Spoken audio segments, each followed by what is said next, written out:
Polite expressions, honorifics and titles in English. Hello, language learners. Today, we're diving into a fascinating topic that is crucial for mastering polite conversation in English. We're talking about honorifics and titles, and how they vary across cultures. In this video, we'll explore how different English-speaking cultures use honorifics and titles when expressing likes and dislikes. Remember, understanding and respecting these differences is key to effective and respectful communication. Before we delve into cultural variations, let's first define what we mean by honorifics and titles. An honorific is a word, often a prefix, that we attach to a person's name to convey respect. In English, examples include Mr., Mrs., Dr., and so on. A title, on the other hand, is a name that describes a person's job or position, like president, manager, professor, etc. Titles can also be used to show respect and acknowledge someone's achievements. Now let's explore how different English-speaking cultures use honorifics and titles.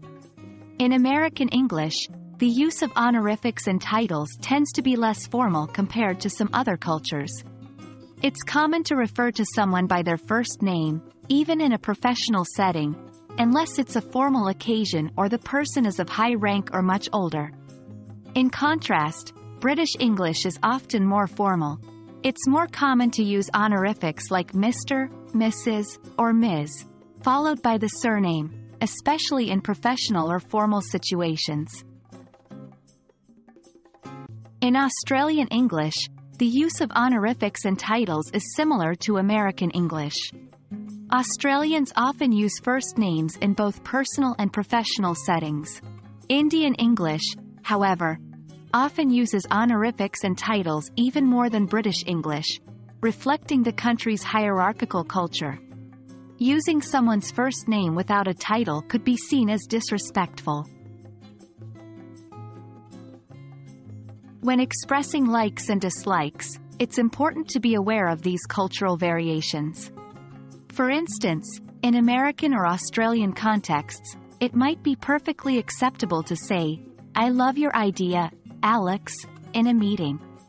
But in a British or Indian context, a more formal approach like, "I find your suggestion quite compelling, Mr. Patel," could be more suitable.